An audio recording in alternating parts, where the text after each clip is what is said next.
And we are live. Good evening, everyone. Welcome back on the channel for the first interview of the year and the first interview of the new season. I hope you're doing well, that you had a nice week, even if still out for the week. But yeah, I hope you're doing well. I'm very happy to have you back for a new interview with a member of the European Parliament. So tonight we will discuss with MEP Mikulas Peksa from the political groups of the Greens, so on the left side of EU politics. And before I have a riot in the chat, I make the precision right away. So while Mr. Peksa belongs to the Greens group in the European Parliament, he is not a Green per se, since he is part of the Pirate Party back home, so in Czech Republic. So he is 35 years old. He has been a Czech MEP since 2019, so it's his first mandate as an MEP.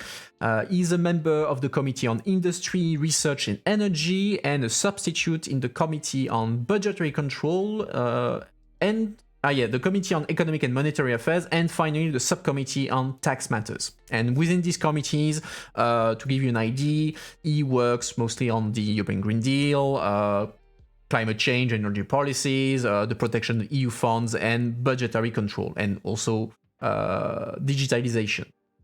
But before we start our conversation with Mr. Peksa, as usual, I remind the house rules for anyone who would be new with us tonight. So our guest will stay with us for about an hour. After that, he will be free to enjoy the rest of his evening, and you will be stuck with me for another half an hour where I'll be debriefing the interview, discussing what you thought about it, share additional explanation if needed, that sort of thing.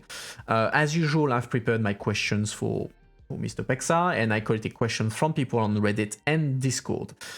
If you're watching this on Twitch or YouTube, because yes, tonight we are streaming on Twitch, YouTube, and Twitter. So if you're on Twitch or YouTube, you can ask questions via the chat. I will keep an eye on it, and I will pick among your suggestions. If you're watching this from Twitter, well, come over on Twitch or YouTube and you can ask your questions. In any case, feel free to participate and react, but as usual, don't spam and stay civil. So the goal of these interviews with MEPs is for you to better understand what they do in the European Parliament, put a face on the European Union, know about their priorities, maybe some of their opinion on EU politics, and generally speaking, for you to have an idea of the diversity of opinion within the European Union. The only thing is that we will not touch on national politics unless it's relevant to EU politics. So keep that in mind when asking your questions. So on this note, well, let's do this. So good evening, Mr. Peksa, and welcome on the channel. Thank you for taking the time to have a discussion with us tonight. So you heard me during the introduction. Introduce yourself very briefly. Talk about who you are, where you are in politics.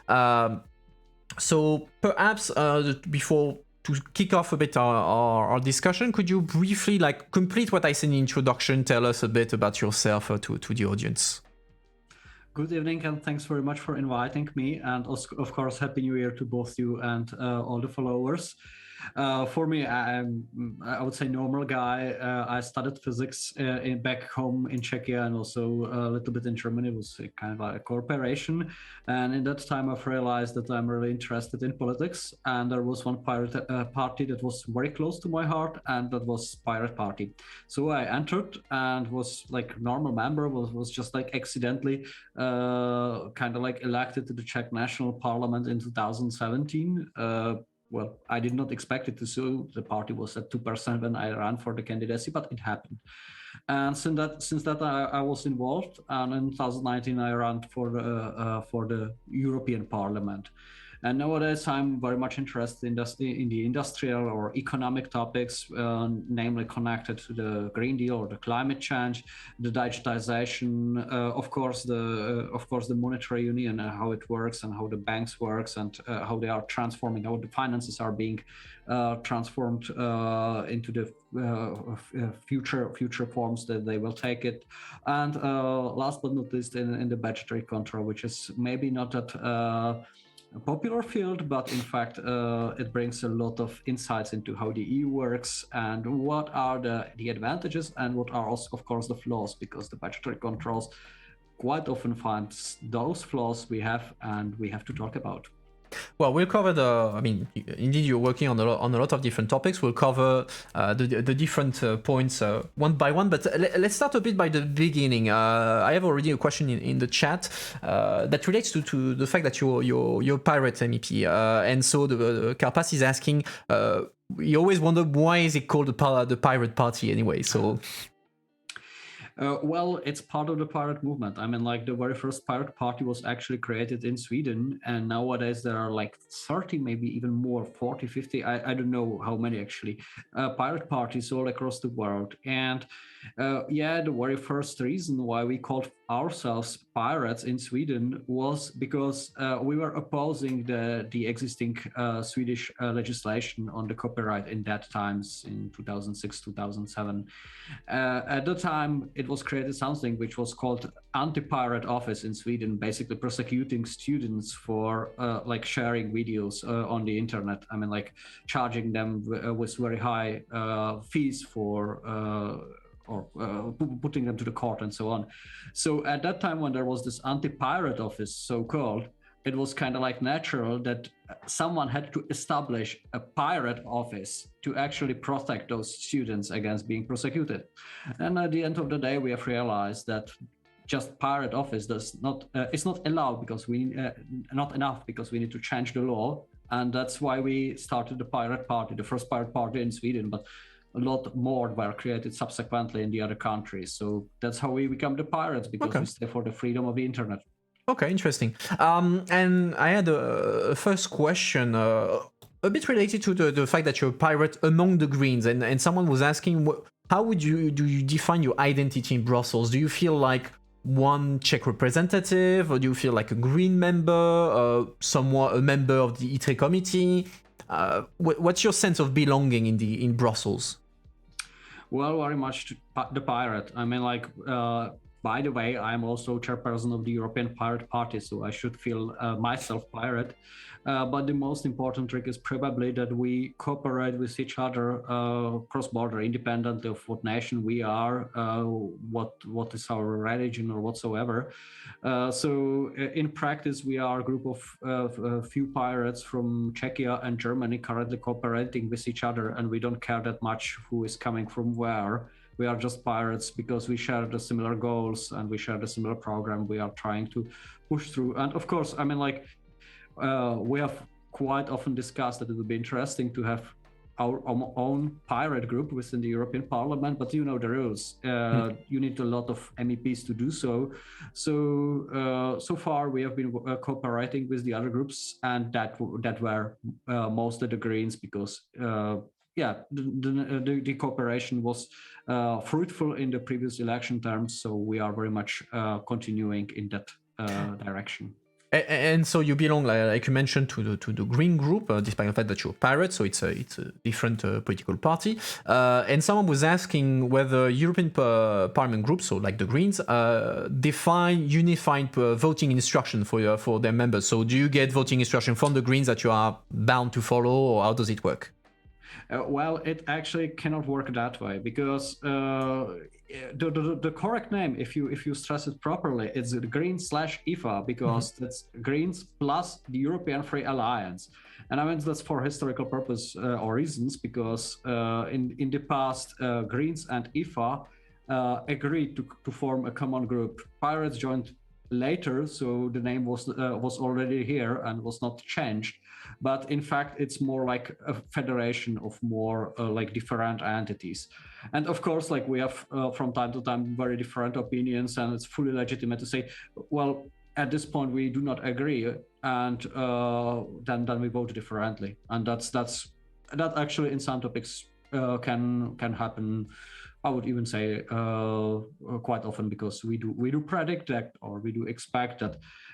So no, it's not possible to enforce the will of the group on a single MEP, and often, like, you have, let's say, different opinions within the group, but the groups, they exist for administrative reasons, as the parliament requires them. So we need to belong to some group. And when you're part of a group, you're in. Generally speaking, when you work in the European Parliament, I mean, you have MEPs from 27 different member states. So how does it does it feel to, and how does it work in practice when you have to work with people who come from obviously different country with very different political systems in their homeland? So does it create like confusion when you're Czech, I'm French, we have very different political systems. Also, there are laws that are very different from one country to another. So how does it work, this melting pot of different MEP with very different political culture?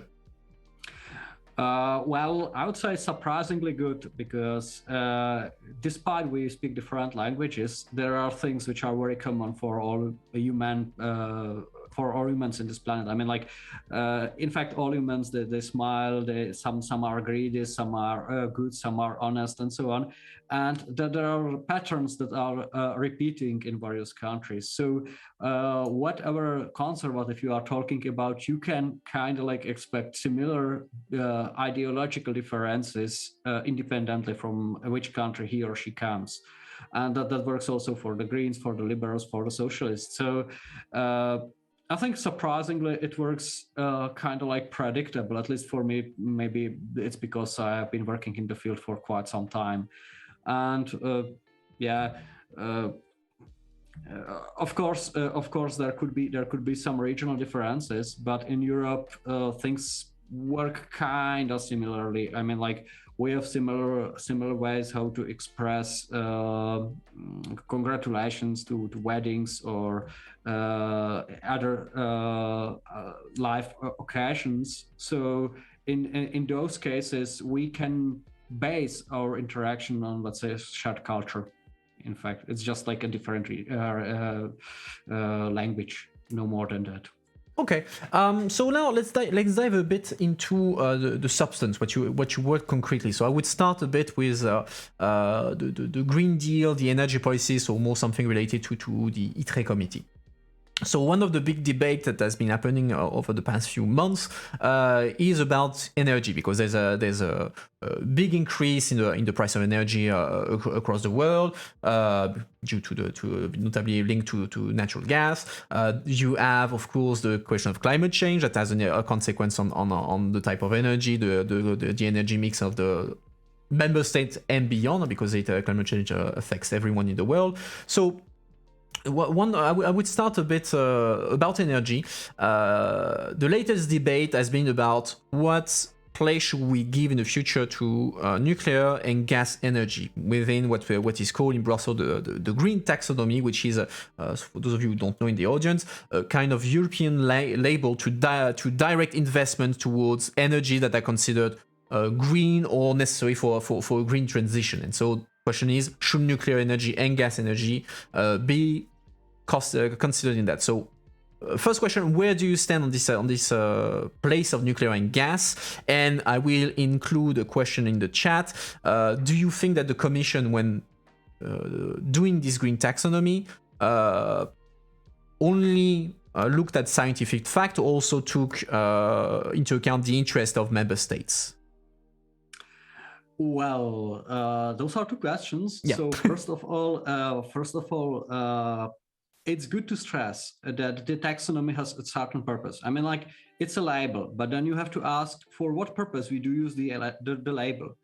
And if you look in the Commission's plan, you generally can easily understand, well, this is about the money that will be spent for, let's say, sustainable activities. But there will be also money which will be spent for activities which are by definition not sustainable.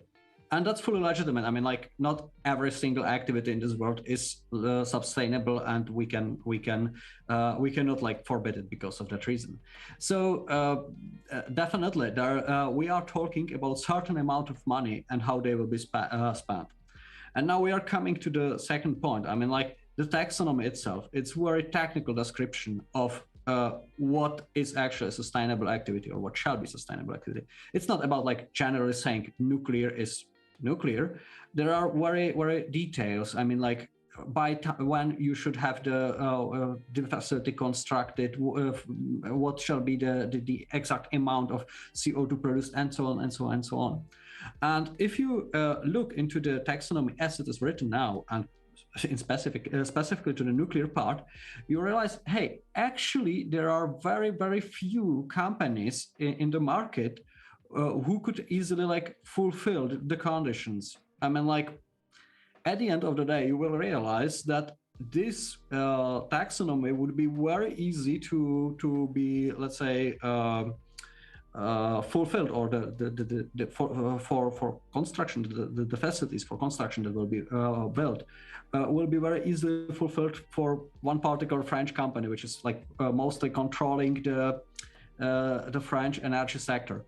And that's, oh yeah. Okay, sabotage. Okay, Speak of energy. That's speaking about the energy. No, that's automatic control in the parliament. Yeah.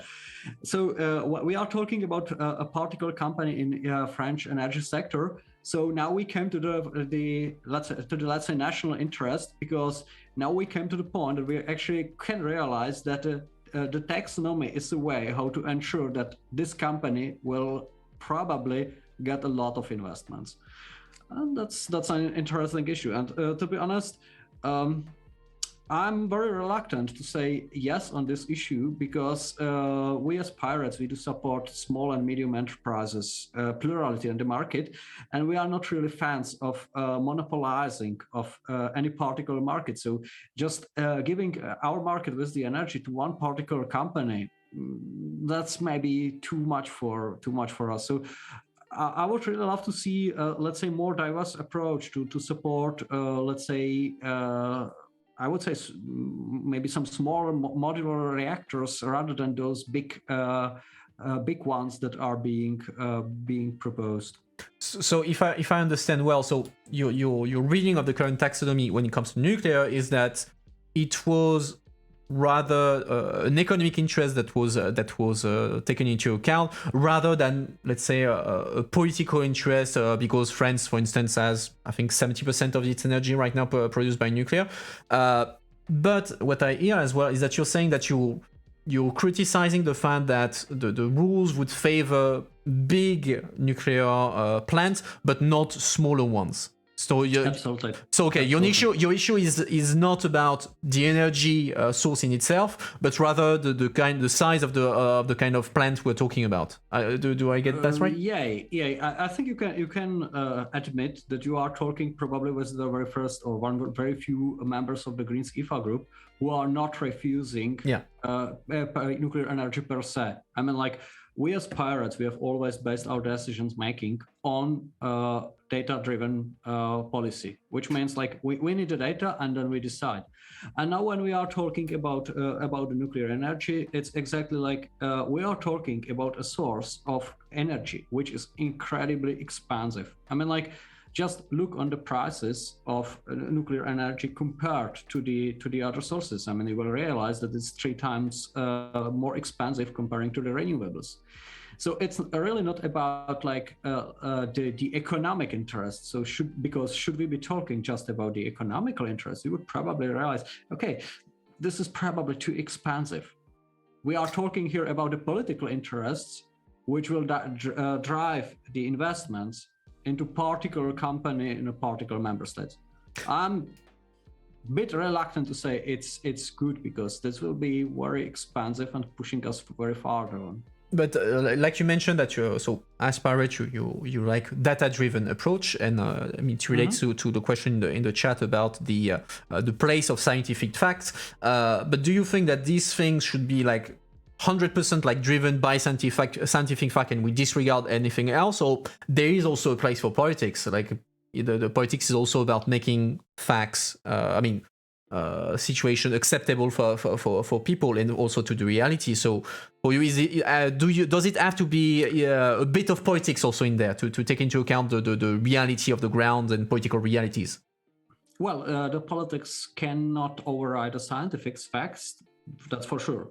But what is also clear, science cannot give you, let's say, a moral guidance. I mean, like, you cannot say what is good and what is bad. And at the end of the day, you need to decide based on your values. And here, when we are talking about the energy sector, well, we as pirates have as a clear and important value the decentralization, let's say the autonomy. So for us, it is much more much better vision of the world or the energy sector that is being decentralized among a lot of smaller companies that are independently providing their services on the common market, rather than just like collecting them in one big state-owned company that acts actually as a ministry, which was the way how maybe, let's say, some Eastern economies before 1989 worked, and that's not something we want. Now let's talk a bit more about the Green Deal in general, the European green policy. So are you confident, yourself, your party, and all that the EU can achieve the green targets it's put for itself for 2030?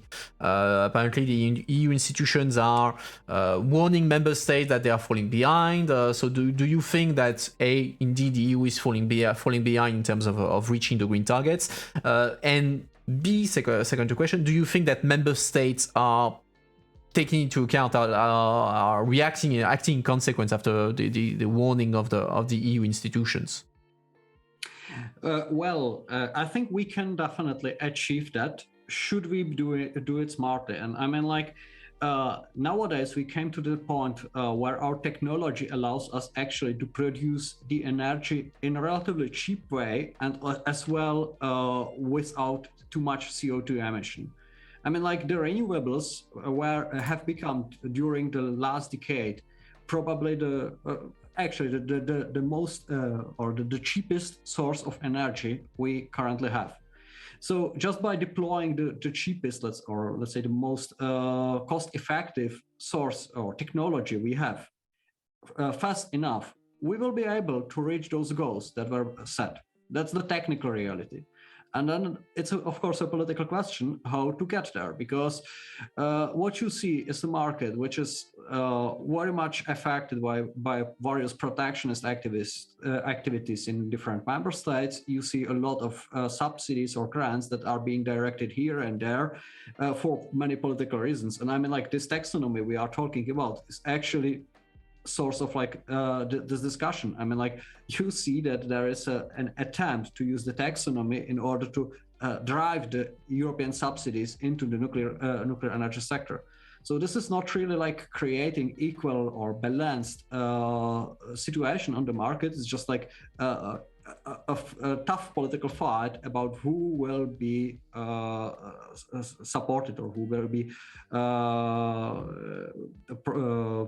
the protege. I don't know how to say it in English. Mm-hmm. So what I think is important at the point is really to reform the system we have to run the energy sector in order to be absolutely equal. And then I believe we will get to the goals we have set up because until the 2030, because simply the technology we have on the table and that are most effective and most cost effective are simply those that we need to deploy. And one criticism that is made to the EU green policy in general is the idea that is it really worth it if I do a caricature, is it really worth it to like destroy the EU economy just to reduce the global emission of the world by 10% because Asia and America are producing like 90% of the emission, so why are we carrying the burden for everyone else? That's a bit the criticism. So what do you think of this kind of arguments? First of all, as said, those technologies we are talking about are actually currently, for different reasons, but accidentally they are the most cost effective. So we are not destroying our economy, we are actually making it more effective. That's the first thing. Second thing, of course, it's not sufficient that just the EU does its part of the homework. I mean, like we have Paris Global Climate Agreement, and that's really global. It covers all the countries across the world, which means that everyone has to contribute and everyone is legally bound to contribute, even China, even the US, and so on. And I mean, like quite often, especially in my country, China is being spelled as the one who is kind of like black passenger in this whole travel. No, it's not the case. I mean, like I have no reason to admire China, but I have to admit that since the last year they have also their own emission trading system. So basically, they are mirroring the economic reforms the EU is introducing. So we kind of like lead by example, and I think it's, let's say, nice and honorable position to lead by example the global effort. And of course, we do need to do so. I mean, like, each and every follower can easily go to page of NASA, the American Space Agency, and check on, because they have very nice introduction into how the climate change works. And what you find there is nice graphics of CO2 in the last million of years. You will find that it goes up and down, because there were changes between the glacials and the interglacials. And when you are in the glacial, the level of CO2 is roughly 180 ppm. When you are in the interglacial, it's some 300 ppm. So the difference is 120. And now we are at about 420, which means one more 120 comparing to the interglacial. So we did such a big step from the interglacial as was the step between the glacial and interglacial. We just did one more step. And now we are just waiting until the planet gets heated and adapted to the new CO2 level. But it's not ended. The CO2 level is still rising and rising and rising quite fast. So we need to do something about it, because like in the glacial, Europe was covered by ice. I mean, like there was ice going into Central Europe, into Germany, into Czechia, and there were tundras in countries like Croatia. That was the glacial. Then we moved to interglacial. We considered the forest we had in the Central Europe to be fine, and maybe the glaciers could be somewhere in Scandinavia.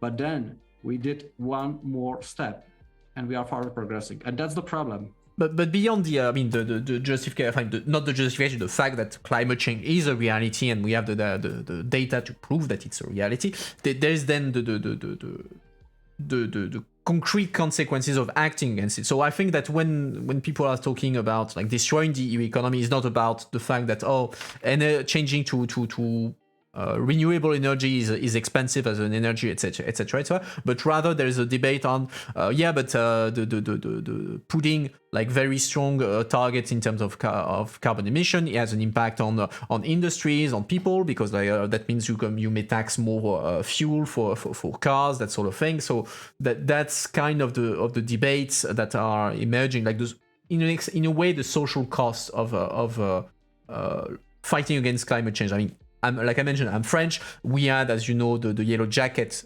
movement that started from a tax on fuel that was meant to participate to the fight against climate change.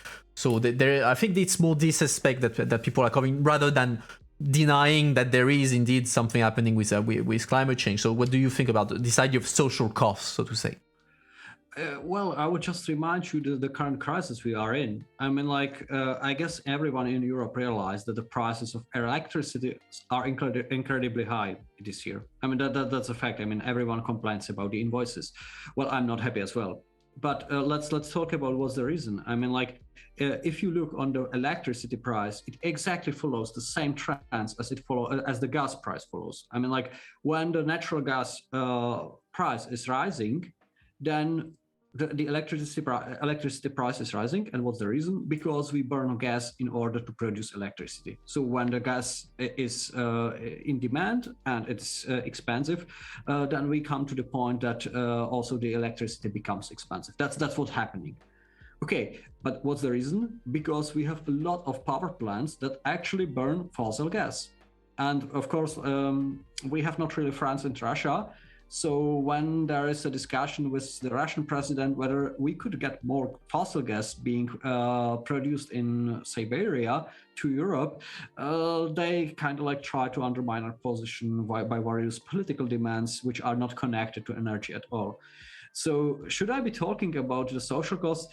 I would recommend, first of all, to try to get rid of this dependence on fossil fuels, because they are being used for us to be blackmailed and for us to pay high prices for electricity. So actually getting the independence by means of producing of energy would actually save us a lot of costs we currently have. And that's the reality we are living in. And a bit related to the previous question in the chat, Capacity coming back to the idea. Well, but what if the EU is the only one to do the transition, and the rest of the world keeps polluting? Like where the US is reopening coal mines. We know that China during the last COP26 in Glasgow had very, very limited commitments when it comes to target emission, especially when it comes to coal. So it comes back to the idea, okay, but what if we are the only ones to take that seriously and to actually act? I mean, the other key argument that we often hear is that, oh yeah, but Greta is always there to yell at European countries, but we don't hear her yelling at China or India, for instance. So how do you see like I hear the fact that, well, we can't force the other to act, but how can we influence that apart from leading by example? Of course. Well, first of all, we have the Paris Climate Agreement. I mean, like, Paris Climate Agreement is actually a written agreement that we all shall do so. I mean, like, we have this agreement, so it's already agreed, and we just need to fulfill our part of the task. And I don't think this whole claim that the others are not doing or not working on that is actually true, because as said, I mean, China has their own emission trading system. The US are preparing that as well. So there are countries who are basically introducing the system of carbon pricing independently of us. And of course, what we need to do, and that's let's say the task for the political representation or the foreign political representation of Europe, is to really ensure that on the global level, I mean the United Nations, there will be mechanisms how to ensure that in each and every country this is also applied. And nowadays there is a proposal for something which is called CBAM, or Carbon Border Adjustment Mechanism. It's actually a carbon toll. I mean, like, it should not be called that way, but I'm not from the Commission, so I can call it how whatever I want. Without causing political or diplomatical incidents. But in fact, this is the way how the countries which would not introduce such a system would have to pay when importing to Europe. And of course, we need China, the US, and so on to adopt similar systems, so that if someone is really willing to act as a black passenger here on this planet, it would be economically very problematic. And I believe we will succeed in this political effort, because at the end of the day, the climate change is causing a real, really problematic economic damage all over the world. I mean, like, when you have parts of the world like Arabia or India, which have such high heats over summer, it's impossible to go outside of the buildings, because simply human body cannot resist it. Mm-hmm. Then it becomes really economically problematic. So it would be much more cheaper to actually solve the problem than try to mitigate the consequences. One final energy that is also linked a bit closer to home, which someone was asking, how and when do you think the Tulu conflict, I don't know if I pronounced the town name correctly, Tulu conflict will end. So for the audience, Tulu is a city at the border, in Poland, at the border with Germany and the Czech Republic, where there is a coal mine, and the Polish government has been extending the coal mine, and has recently, last year, has been fined by the Court of Justice to a daily fine of 500,000 euro to order them to close the mine, and they have not, last I checked. So what do you think of the situation, and do you think it will be resolved?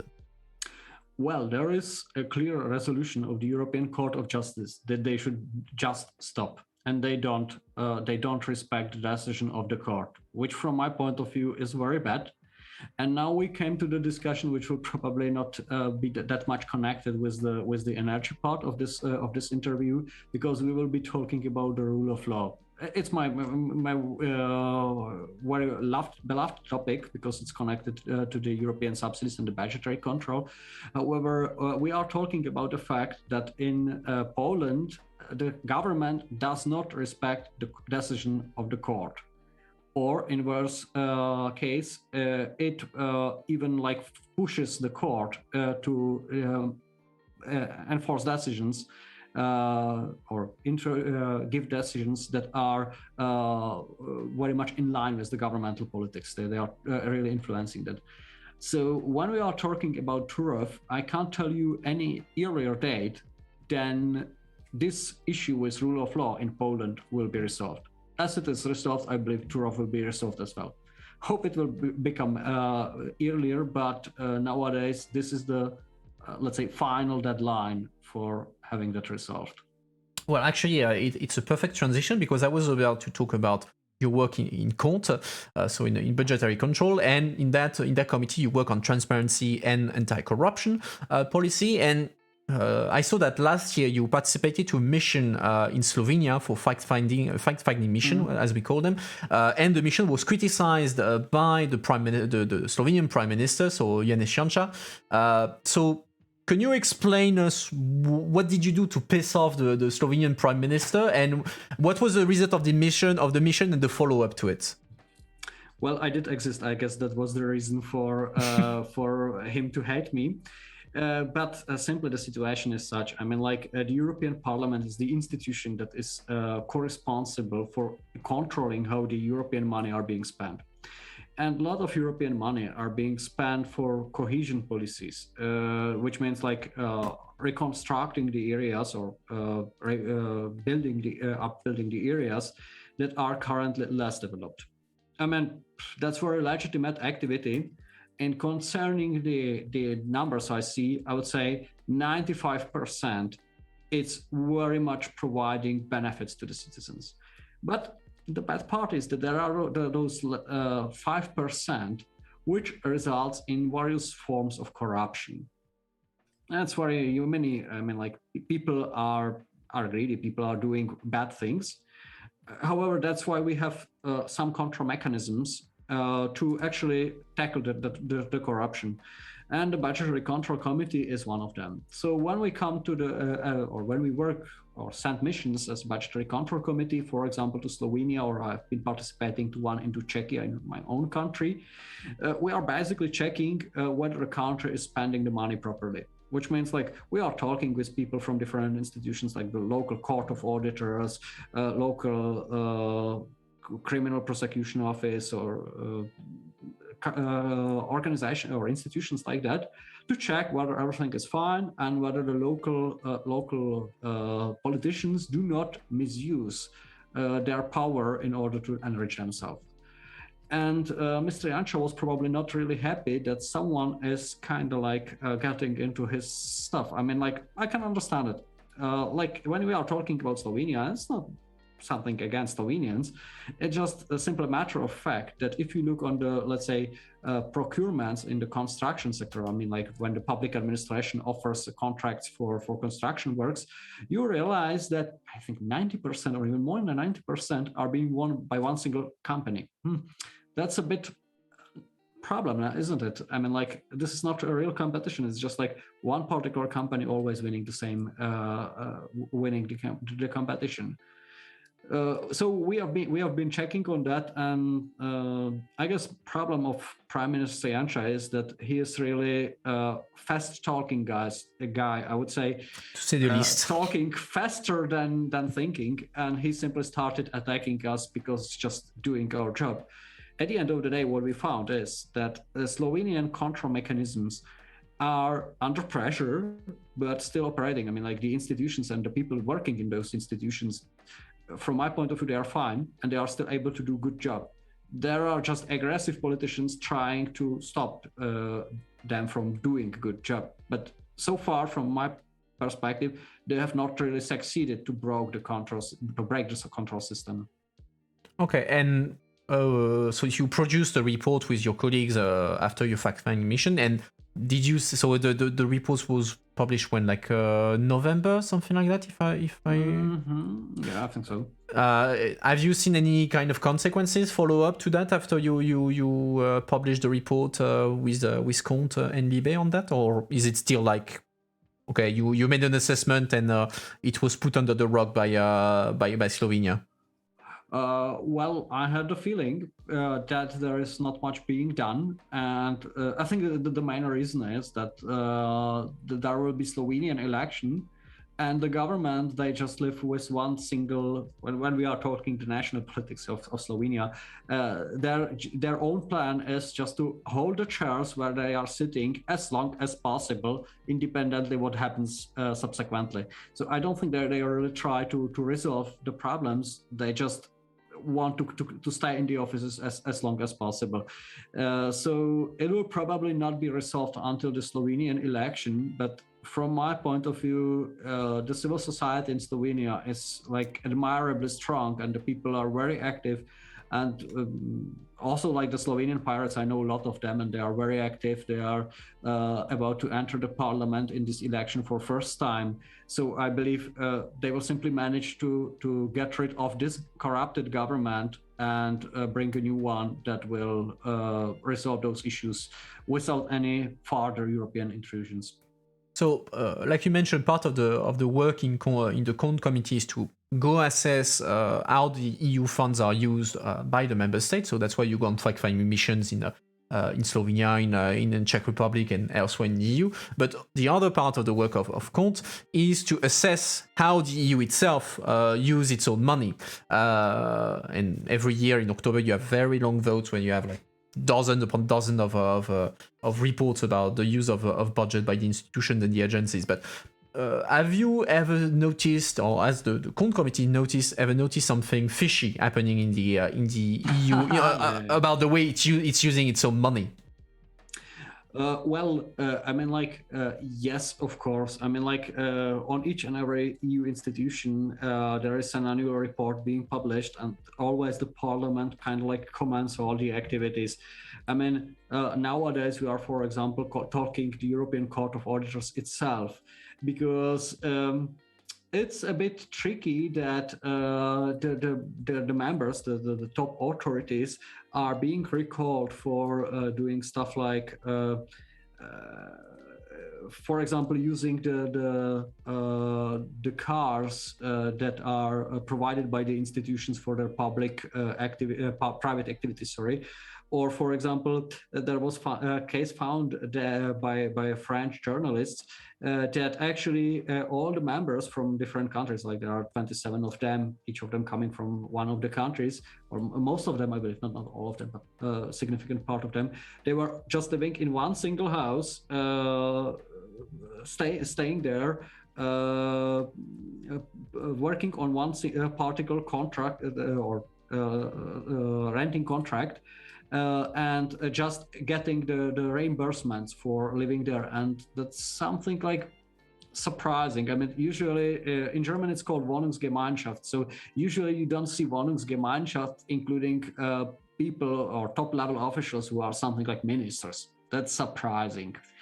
And that one was it. I mean, like the members, they were criticized for not being physically present in Luxembourg for most of the time when they were supposed to be in the work. So now this is a heated discussion that we have in the Budgetary Control Committee regarding this particular case, and I'm honestly not happy that I have to talk about it, and we have to resolve it. But there has to be sort of like control over the public servants or over the politicians, that they fulfill their duties and they respect the ethical framework we are living in. And I mean, it has to be here because people are doing mistakes and wrongdoings, and it shall be corrected. And beyond this case of the Court of Auditors, which is very recent, generally speaking, do you think that the EU is using the money correctly or not? For itself, I mean. We receive particular statistics about like how much money was wasted and how much money was used effectively. So I would say more than 95% is being used effectively with, let's say, proper ethical standards. But of course, we would like to see this percentage as close to 100% as possible. So we will push further on. But of course, there are those like rotten few percents that are problematic and that we are fighting against, and that always, when it comes to the media, kind of like starts heated debates, and that's not good. So yeah, it's a simple matter of statistics. There are some bad people in this world, and unfortunately, we need to deal with them. Okay. Now I would like to take a bigger picture. Let's talk about the EU in general as a political project in the institutions, the EU institutions in there. Since you're from Czech Republic, one topic that someone asked on Reddit, and that has been a debate in the EU institution for a while, is the idea of a two-speed Europe. So the idea of two-speed Europe is the idea that there would be a core European group of countries that would go further than the other, quicker than the other, and there has been concerns, or you have proponents and opponents to two-speed Europe. Some say, oh yeah, but that would allow the core countries to agree on most things, to go faster, further, etc., and the rest they do whatever they want. And there is a concern, notably in Eastern Europe, Central Europe, that if there was to be a two-speed Europe, that would be detrimental to the new member state, because they are not net contributors. They are, some of them have problems with rule of law, etc. So they see this idea of two-speed Europe as a way to exclude them from the cool kids, so to say. So what do you think about this overall idea of a two-speed Europe? Is it something that you agree is dangerous? Do you think it's not that dangerous? Do you think it's going to be a reality or not? Well, what should be admitted when we are talking about two-speed Europe, we shall also talk about two-speed citizens. Because when we are talking about Europe doing various projects, at the end of the day, what should be the outcome is that the citizens get certain rights or certain advantages from the job that has been done by the public authorities. And there can be various issues, and you can be restricted in your freedom of movement, your social or health insurance can be worse or whatsoever. And maybe some people believe it's a problem for those bad kids in the East. Yes, maybe it could look like that, but at the end of the day, a lot of people from East are moving to the West to live there. And of course, when you are in the West, you also move from time to time to the East, even if it would be for a holiday. At the end of the day, if you are traveling for holiday to Romania or Bulgaria, you want the roads that are being constructed there to be without bumps and properly repaired, because you don't want to break your car over there. And if it breaks, you want to actually be the car be repaired by someone who has proper qualification and certification to do so. So at the end of the day, you need those countries to be running. So I think by design, this idea of leaving someone behind is simply wrong, and we should work together. And I do absolutely know that there are some Eastern countries or governments, or maybe not even only the Eastern, there are some governments in Europe who are making things complicated. But from my point of view, it's first and foremost the responsibility of the local government to act rationally towards the other European government and to cooperate rather than to fight them, because at the end of the day, we share the, let's say, whole common space, and we should work together within the space. So it's not about fighting the others, it's just about the cooperation. And if someone is bad as politician in the cooperation, then maybe it's a reason for replacing that respective politician. And now let's talk a bit about the Czech Republic, so your country.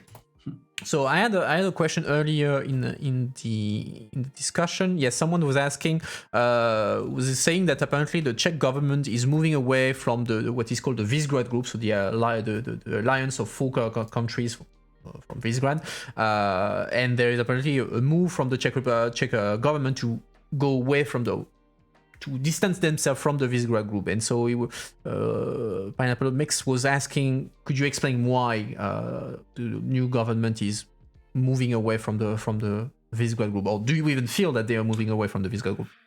Well, Visegrad Group would make sense. Should we consider that as to be sort of like a geographical or like local regional cooperation, let's say? We have Benelux, we have Scandinavian countries. In those cases, the countries who are close to each other, they are cooperating because they have in their neighborhood some reasons to cooperate. What's the problem with the Visegrad Group is the fact that some of the governments, they have become quite illiberal, undemocratic, and very ultra-conservative. Now I'm talking about mainly Poland and Hungary, who went I hope it's not the point of no return, but they went quite far, and it's really damaging the rule of law in those countries. There were attempts in Czechia to go in that direction as well. I mean, like under the government of the previous Prime Minister Andrej Babiš, there were a lot of effort put to actually cooperate with Viktor Orban and move farther on in this direction. But I think as Babiš lost the election, basically Czechia is heading the other way towards normal European countries. And I mean, like this is not against neither Poland nor Hungary. It's simply about the governments that are ruling there. And I mean, like in Hungary, there will be election in 3 months. So in 3 months, it's possible that Viktor Orban will be gone, and we will have new Hungarian government who will be willing to change Hungary for better. So I think it's not something that would be let's say inevitable or that would have to be that would have to work so forever. I believe it's pretty much possible that in few months or few years there will be a liberal Czech government cooperating with liberal Hungarian government, with liberal Polish government, and liberal Slovak government, all together in the framework of Visegrad Group. We just have very problematic people running the other countries right now. Okay. And still on the Czech Republic, so right now is the French presidency of the council, and the country after that is Czech Republic. So it's gonna be your country. Are you associated in any way to the preparation of the EU presidency, or not at all? Yeah. Well, absolutely. I mean, like just before we came here to talk, I have been reading through the document where there were priorities for that respective presidency. By the way, it works that way that you have comparison of governmental position for France, Czechia, and subsequently Sweden. So I've seen them for, let's say, broader scope of topics regarding international politics, digitization, and so on. So definitely, I'm kind of like involved in trying to push my visions to that. I mean, the problem as it stays currently was that the governments in Czechia have been really changed. I mean, like since the election that happened in October, we turned from the Babiš government to the new one. And now we really like inherited the priorities that were written for the presidency in the previous election term and see, well, there are something we could maybe change, but it's really like fast because we need to change those documents as fast as possible. And I mean, like,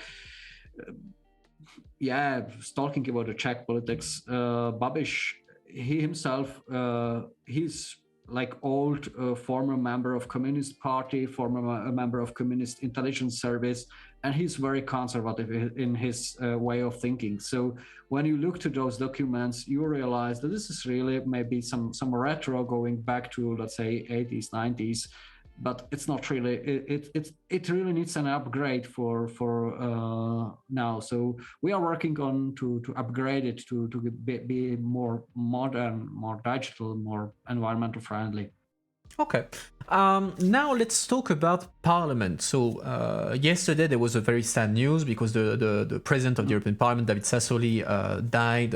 Unfortunately. So did you ever worked with Mr. Sassoli? I know he was very appreciated by the colleagues, MP. But did you ever work with him since you? Well, I have to admit I have not chaired any committee nor bureau with him, so I saw him mainly in the, let's say, public occasions, meeting in the plenaries. Still, I'm very, very sad, and of course, it's very personal issue. I mean, like, I had my own say conflict with the Czech government. It was in the time when we, as part of the budgetary control mission, went to Czechia, and the Prime Minister Babiš, he publicly recalled me traitor. That happened. I mean, like, I was named by the Prime Minister to be traitor.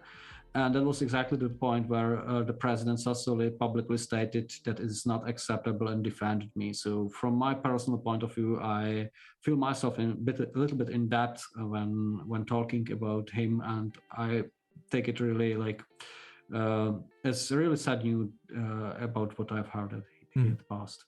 And so next week there's going to be an election to elect the new president of parliament. So it's unrelated to the fact that Mr. Sassoli died, because it was already scheduled, because we had the midterms, and your political groups, the Greens, are presenting a candidate for the election itself. Do you think your candidate has a chance of winning, notably given that she will be facing Roberta Metsola from the EPP, who has a lot of traction, let's say? Well, I think what is maybe a little bit problematic on this EU system of choosing presidents is the fact that it is always an agreement among the various groups. I mean, like, what we have seen in this election term, there was an agreement that the first part of the election term will be held, the position will be held by Mr. Sassoli, who is of the SND group, which is the second biggest one. And we have expected that the second half of the election term will be, the position will be held by someone from the biggest group, which is the EPP. So honestly, I don't expect that the system will break here and now, because it's very, very much inertial power, so to say, to be changed here and now. But I still think it's good to have a discussion about that, because just observing all the time exchanges of the same position between two biggest groups, it's a little bit boring for everyone around, and I think there is a bit lack of democracy in the whole process. So I would love to see, let's say, more open competition in this whole process. And speaking of things that you would like to change, my next question is actually, if you could change anything about the EU, the way EU politics works in general, what would you change and why? I would change the rule of unanimity that applies within the Council in particular topics. Now, we could talk about taxes, we could talk about foreign policy, and so on. And the reason is that when you have a council where each and every of the prime ministers is allowed to actually veto the decision of all the others, then all of them have huge power over Europe, while having no responsibility for the whole continent. They just like act within their own countries.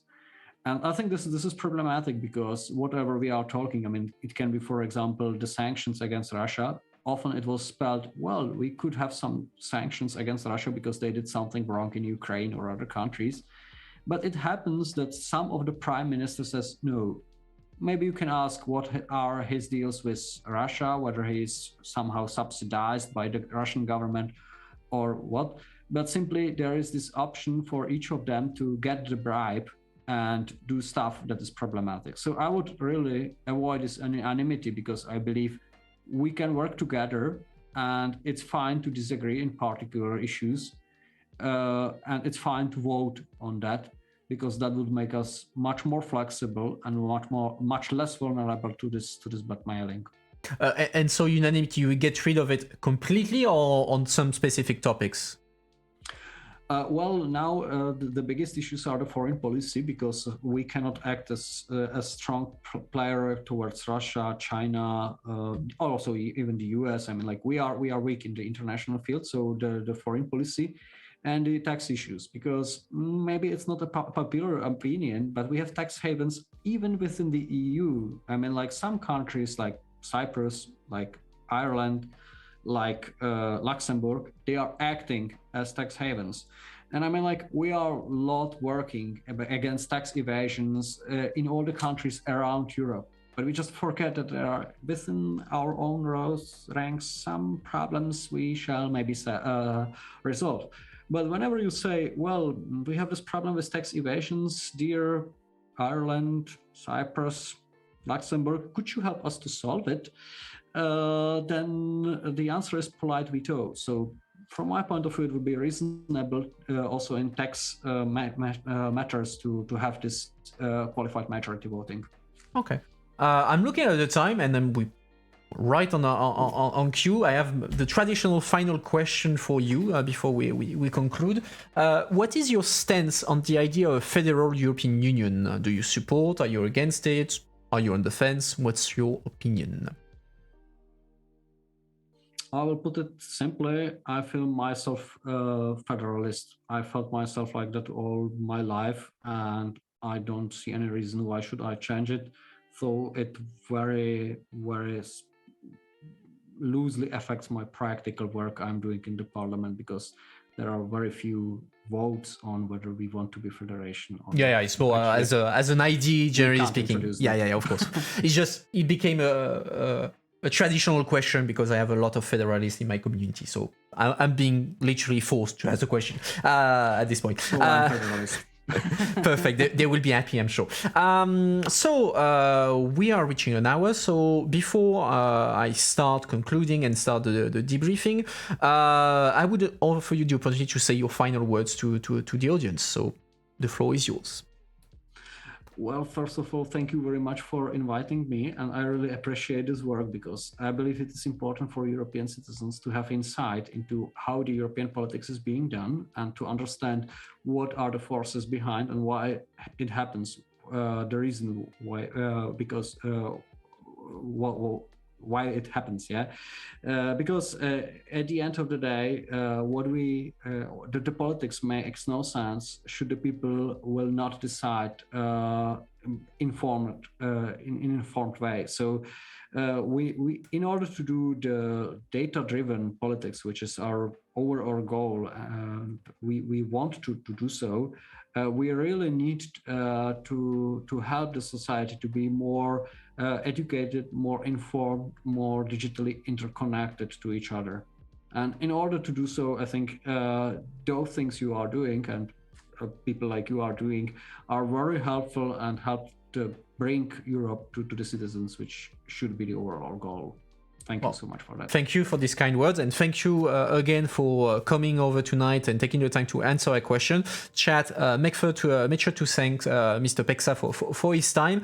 And on this note, Mr. Peksa, I wish you a good evening, and I would let you enjoy the rest of your evening. Chat, stay with me. We're going to start the debriefing.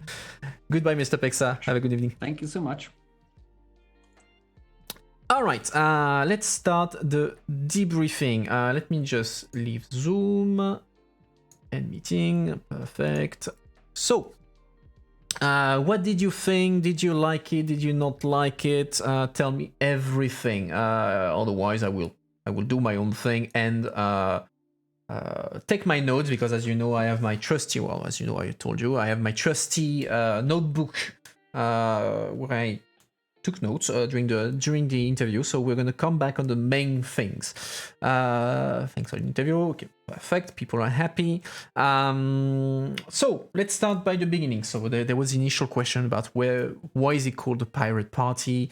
Where does it come from? So he explained the genesis of the Pirate Party. Indeed, it came from the north. They came from the north.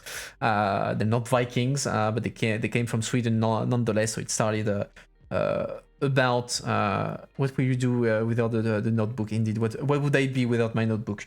But yeah, Pirate Party is starting in Sweden because the thing was it started with a Pirate Bay because there was the law on copyright, the new rules on copyright, and I think some of the members of the Pirate Bay, so that's an illegal illegal peer-to-peer website, they decided to create what became the Pirate Party in reference to copyright, and so then it spread through the EU. Initially, they were very much only focused on copyright and digital issues, and then under the influence of the German pirates, who managed to get some success locally a few years ago, they expanded the scope of their political priorities. Now they will start talking about environment, democracy, etc., etc. And so under this influence, that spread, and now Pirate Party has position on pretty much everything. And nowadays in the European Parliament, you have pirate MEPs from Germany and from Czech Republic. And if I recall correctly, in the past there was Germans and I want to say Sweden. Sweden, I think. Sweden. It was Amelie Ander's daughter, if I recall correctly. So she was from Sweden. Anyway, so that's the origin of the pirate party. Then there was a question of the group voting. Someone was asking, how do you things we wouldn't read in political or the national press. Yeah, that's the point of the interview. That way you get more specific things. So yeah, there was a question about how it works within a group. When you're part of a political group, are you forced to vote like the rest of the political group? So in the Greens, it's not the case. It's more of a federal thing. So everyone is free on their vote. And generally speaking, there are very few votes where MEPs are forced to follow the group. So the way it works is when you have a file, you talk about the file within your political group. The political group will decide together a common position, which got the majority of the group, and so the voting recommendation will be to follow that voting recommendation. But then individual MEPs or national delegations can choose to vote differently. For instance, because an MEP doesn't agree personally with the thing that the group decided, or because a national delegation has a specific national political interest in on the file, and so they want to vote. They need to vote differently than the political group, and so they are free to do so, except on very specific. I mean, most groups, except on some very specific vote, like the things that are considered the most important votes.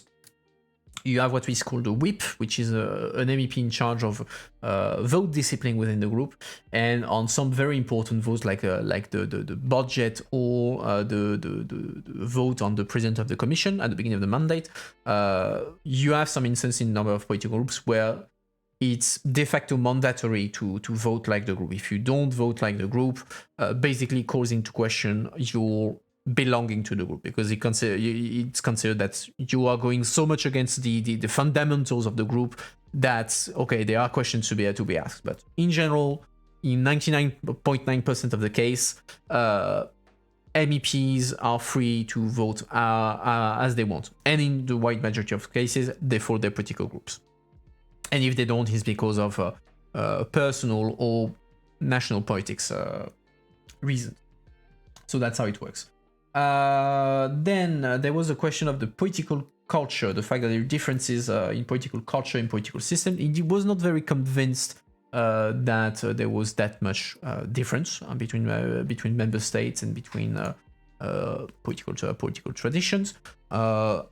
Say that there are still quite a few differences, and that sometimes has an impact on political discussion and negotiations, because there is a very different understanding of politics. There are very different understanding of some topics, etc., etc. I mean, if you take the Nordics and their approach of how politics should be done, what is the transparency, that sort of thing, that's not a particular approach that you can find in every member state in terms of political tradition.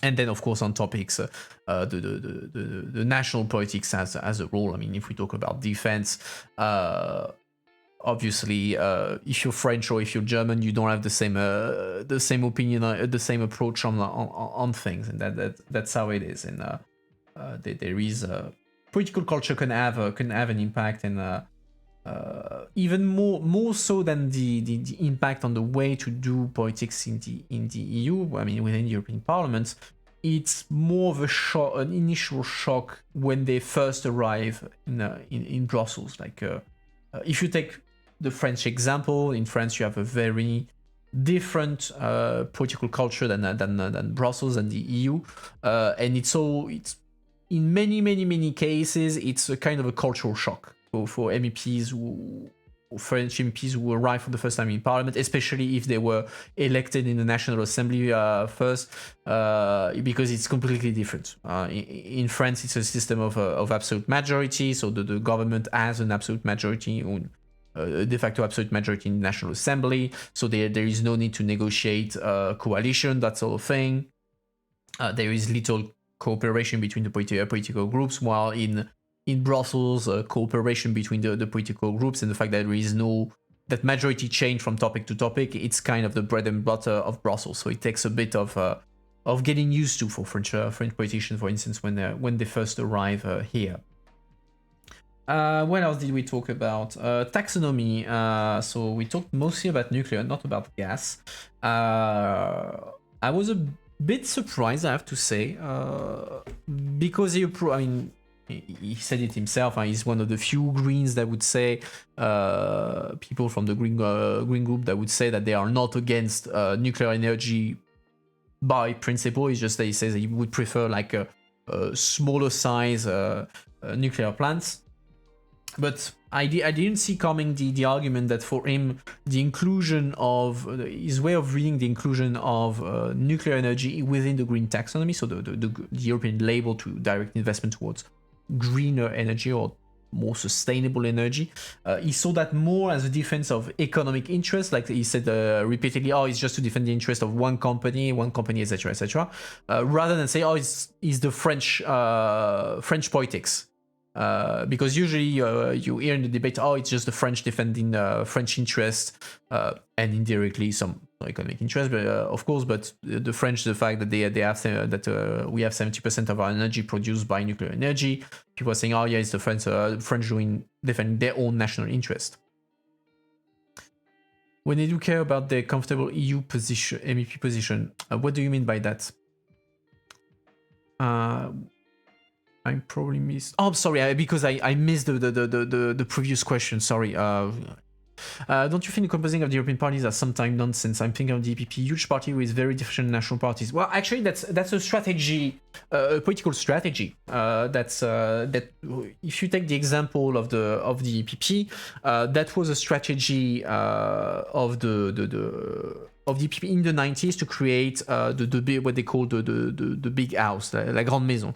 The idea being to create a big conservative group in the European Parliament, going from center-right to more conservative parties as a way to dominate EU politics. And it succeeded. I mean, the EPP became dominant ever since, and the model was to an extent reproduced also by the socialists. But the EPP succeeding in taking over EU politics because they gathered together a lot of European parties that have also, it's true, difference among themselves. But they all were the EPP remains nonetheless, even if they are like there is a wide range of different political parties in there. I mean, the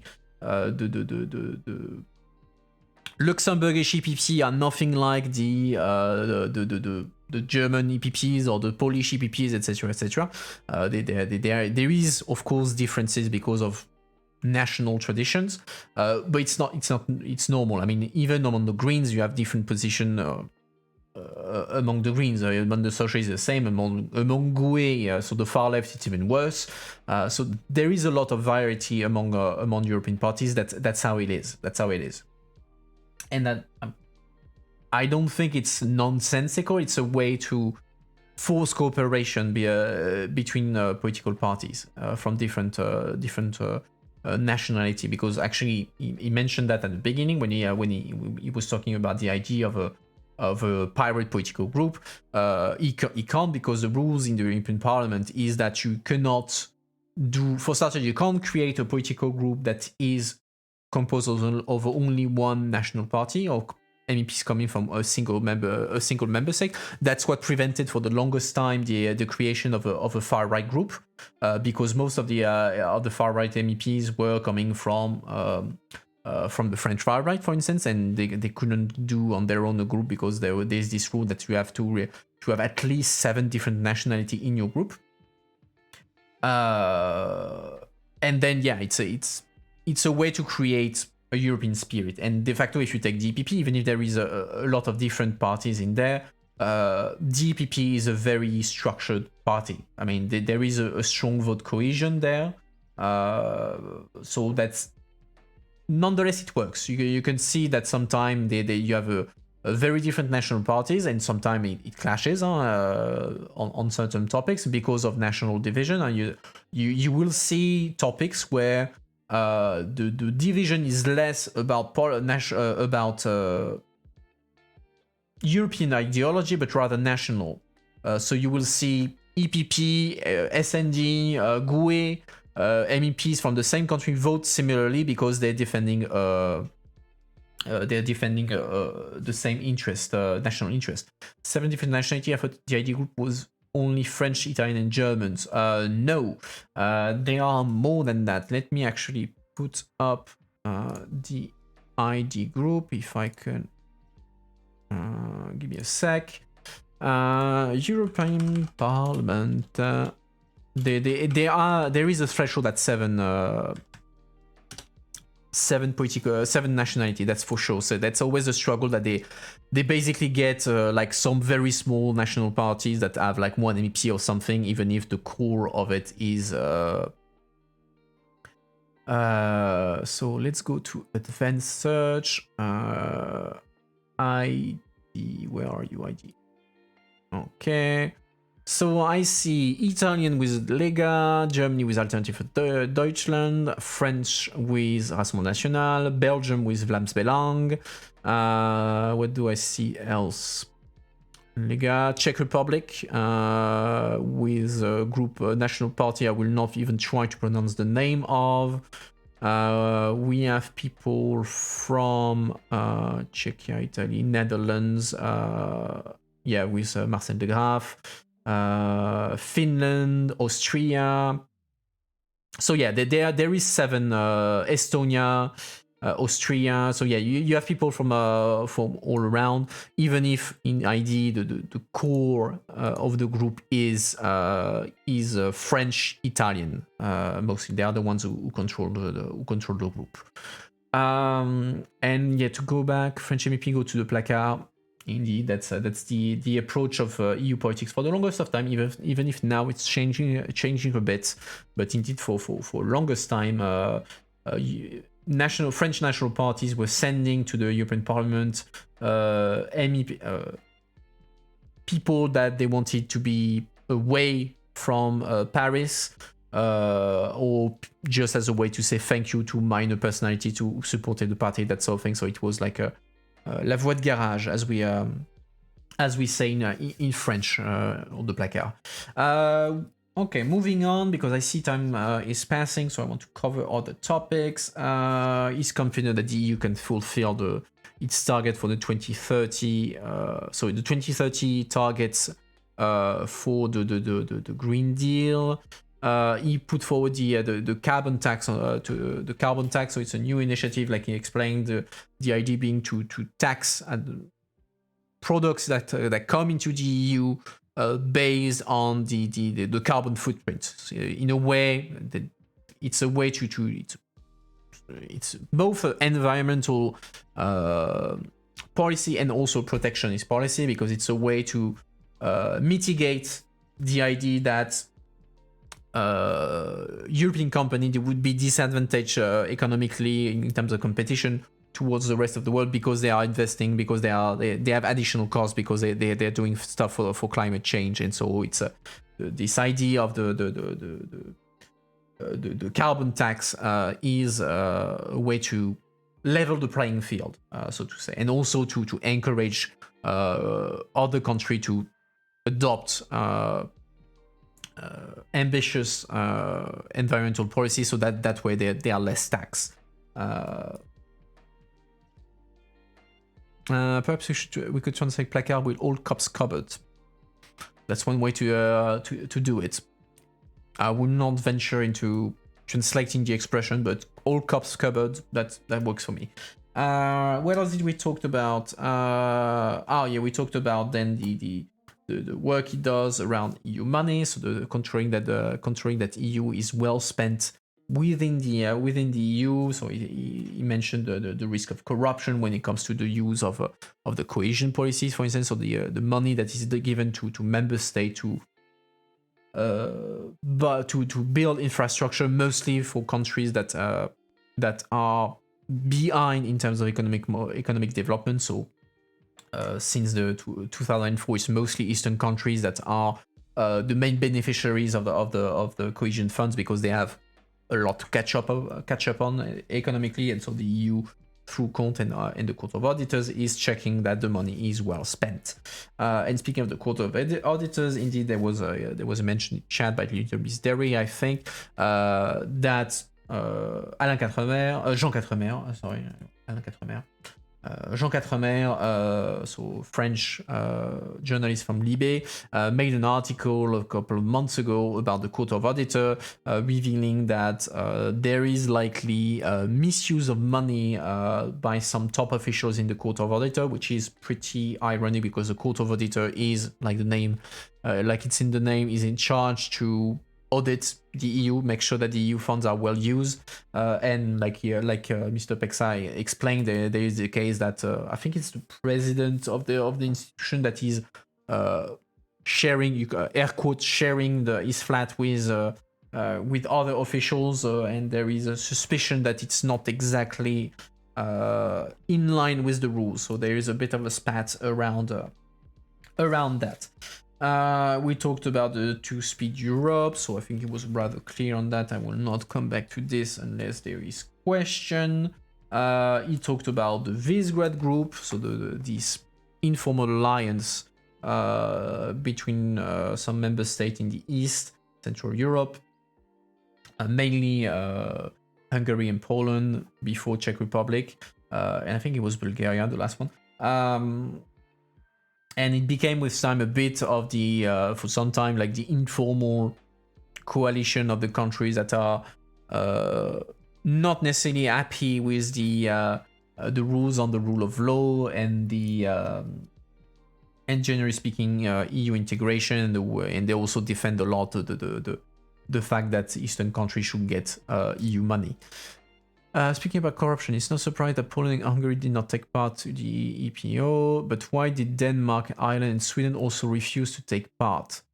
I did not know about Ireland and Sweden refusing to take part.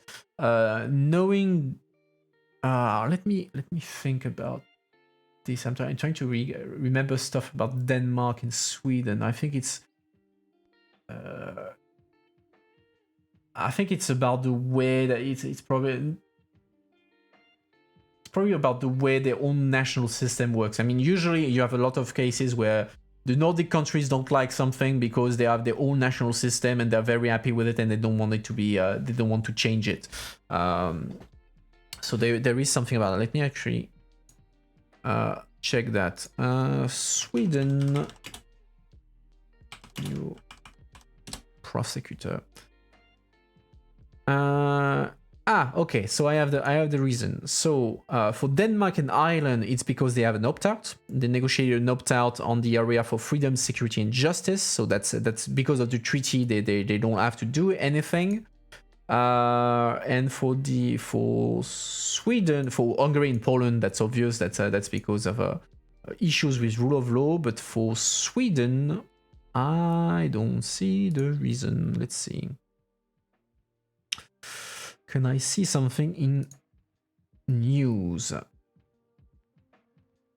I don't see. So Slovenia for quite some time also was resisting. I see an article that says that Sweden is intending to enter the scheme, to apply the scheme this year. So it's more of a delay than anything. I'm just skimming through the article to see if they explain something. Okay, that I don't care.